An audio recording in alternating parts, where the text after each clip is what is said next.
Saya punya adik perempuan, punya suami penyabu. Penyabu maksudnya pakai sabu-sabu. Dan suaminya sering bilang, sudahi aja rumah tangga ini, dan mau segera diurus surat cerainya, kata istrinya. Setelah diseriusin, suaminya bilang, nggak ada niat dari hati. Apakah itu sudah jatuh talak menurut Islam?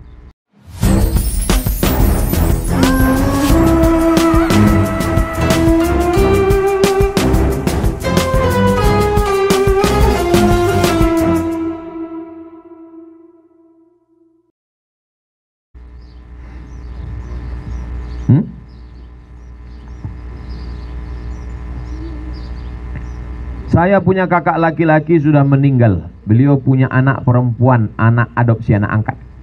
Bagaimana hak hukum atas warisan kakak saya tersebut mengingat ayah saya dan saudara laki-laki masih hidup?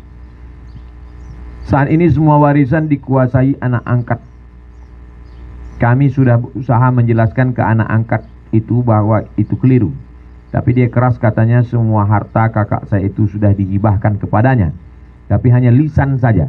Bagaimana menurut hukum agama dan bagaimana nasib kakak saya di alam sana atas perlakuan anak angkatnya, dan bagaimana penyelesaian masalah ini menurut Ustadz?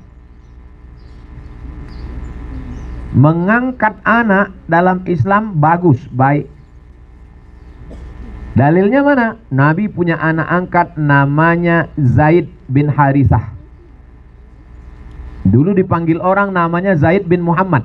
Turun ayat, makana Muhammadun aba ahadim min rijalikum. Muhammad bukan bapak kamu, maksudnya bukan bapak Zaid.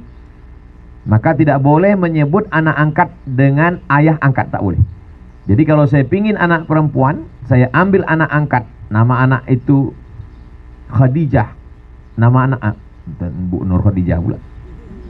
Tak boleh pakai binti Abdul Somad, mesti nama ayah aslinya.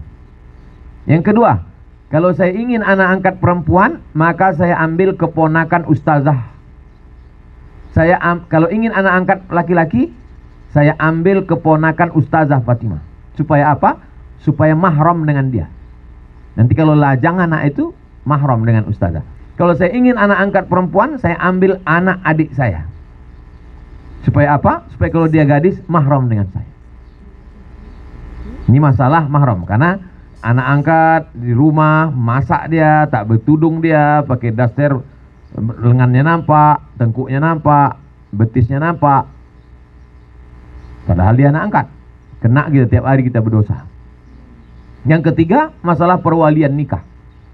Jangan sampai kita mewalikan, tidak sah nikahnya. Yang keempat, ini yang paling berat, masalah warisan. Kita jelaskan ke dia bahwa harta warisanku itu adalah untuk ahli warisku. Bagaimana cara menyelamatkan anak angkat? Anak angkat dikasih dua. Pertama dengan cara hibah, hibah atau wasiat. Apa beda hibah dengan wasiat? Kalau hibah, kasih langsung ganti nama BPN, Badan Pertanahan Nasional. Tapi kalau wasiat, kau ku kasih, nunggu apa Pak? Nunggu malaikat maut datang. Makanya kalau ada orang mau ngasih ke saya wasiat, saya tak mau. Ya kalau dia duluan mati, kok aku duluan? Batal wasiat itu. Kalau hibah oke. Ku kasih Ustadz wasiat. Tidaklah. Ya kalau kau duluan, kok aku duluan lewat. Ini tentang masalah anak angkat. Kalau selamat yang empat ini, bagus mengadopsi anak angkat. Tapi kalau tidak, akan jadi masalah. Udah. Solusi yang tadi, duduk musyawarah. Panggil Ustadz, jelaskan masalah hukumnya, putuskan. Kalau tidak putus, tulis nama-nama ahli waris. Yang meninggal, almarhum, data. Ahli warisnya, ayahnya, saudara kandungnya, serahkan ke pengadilan agama kabupaten. Serahkan ke pengadilan agama, nanti hakim akan mengeluarkan. Almarhum mendapatkan harta warisan, almarhum meninggalkan harta warisan, ahli warisnya ini mendapat sekian, ini mendapat sekian, ini mendapat sekian. Itulah surat hakim itu bisa dibawa ke pengadilan konvensional untuk menyita harta itu. Kalau masih mau berdamai, damai. Kalau tidak, kami tak sampai hati Pak Ustadz, itu sudah macam keponakan saya. Dengan tidak mengambil harta itu berarti membiarkan dia dan anak cucunya makan haram. Jadi banyak orang, udah biarkan aja lah, kita nggak sampai hati, nanti putus silaturahim. Salah. Ambil hak kita supaya dia dan anak cucunya jangan sampai makan haram. Bilang sama dia, aku membawa ini ke pengadilan untuk menyelamatkan kau, menyelamatkan anak cucumu, supaya jangan sampai kau makan haram. Kami tak sanggup ngomong begitu Pak Ustadz, kirimkan video nih. Apa susahnya? Potong. Lupa kami mengerekam, kulang sekali lagi. Mana? Ini, saya punya adik perempuan, punya suami penyabu. Penyabu maksudnya pakai sabu-sabu. Dan suaminya sering bilang sudah hiaja rumah tangga ini dan mau segera diurus surat cerainya, kata istrinya. Setelah diseriusin, suaminya bilang nggak ada niat dari hati. Apakah itu sudah jatuh talak menurut Islam? Sebagai saudara, apa yang bisa saya lakukan? Mohon pencerahannya. Yang pertama, catat nomor ini. Tunggu sebentar ya.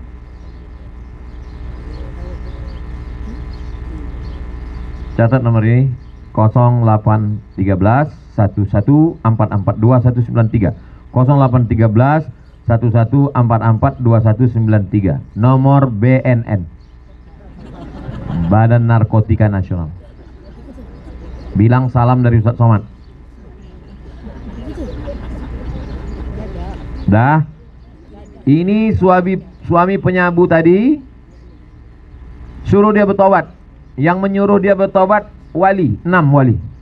Ayah, atuk, abang, adik, abang ayah, adik ayah. Kalau kebetulan situ ada yang tentara, ada yang polisi, bagus. Panggil dia. Sini, abang penyabu, kau mesti berhenti. Orang yang kena sabu tidak bisa berhenti dengan mandi taubat, sholat sunat taubat, tak bisa. Dia mesti berhentinya pakai proses.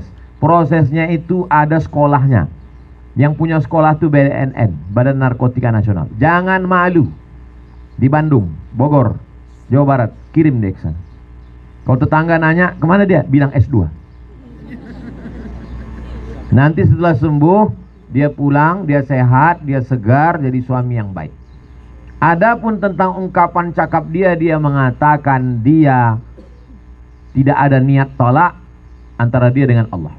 Tolak terbagi dua. Pertama, tolak sorih. Tolak sorih, ku tolak engkau. Itu tolak sorih. Yang kedua, tolak kinayah. Pulanglah kau ke sana. Kita akhiri saja. Itu tolak kinayah.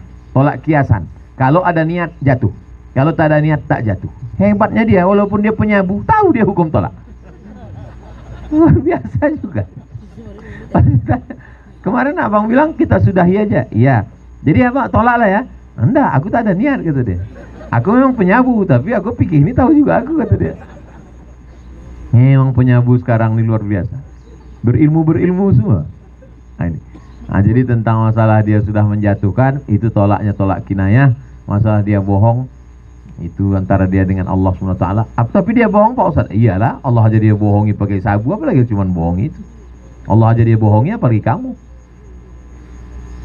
Kalau dia tak baik juga Pak Ustaz, tak berubah juga, macam mana lah Pak Ustaz.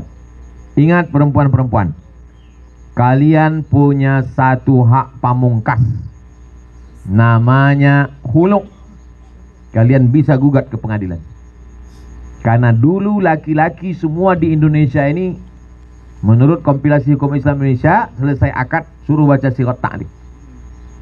Kalau saya meninggalkan 6 bulan lama-lama berturut-turut tidak memberikan nafkah batin atau menyakiti fisiknya, maka istri saya datang ke pengadilan agama menggugat, hakim menjatuhkan, maka jatuhlah talak 1 kepadanya dengan membayar iwat 10.000. Itu adalah kunci supaya perempuan, sebetulnya itu tak ada. Itu dibuatkan oleh kompilasi hukum Islam Indonesia, namanya tolak ta'liq. Makanya namanya sirat ta'liq, supaya perempuan Indonesia jangan dibodoh-bodohi. Dinasehati sudah, suruh masuk BNN tak mau, tapi dia semena-mena, gugat dia pengadilan. Hidup hanya sekali. Jangan gara-gara itu ibadah tak tentu, kita pun semakin tua, anak makin besar, dia tak berubah, mau jadi apa? Ingat, hidup singkat, ibu mesti beribadah. Kalau kita punya seperti ini, adik kita, kakak kita, saudara kita, na'udzubillah, kita kasih dia semangat, jangan kita jatuhkan mentalnya. Datang dia mengadu ke kita adiknya, kita abangnya laki-laki. Dibilangnya, aku lakiku nih di rumah menyabu aja kerjanya, tolonglah kau dek, kau kan adikku laki-laki. Datang pula adiknya, terima aja kak, sabar itu ibadah.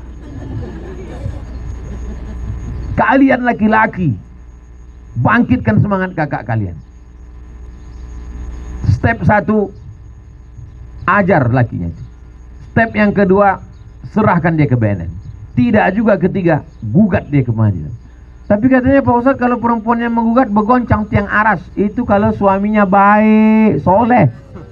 Kalau penyabu itu jangan tiang aras, tiang listrik pun tak bergoncang.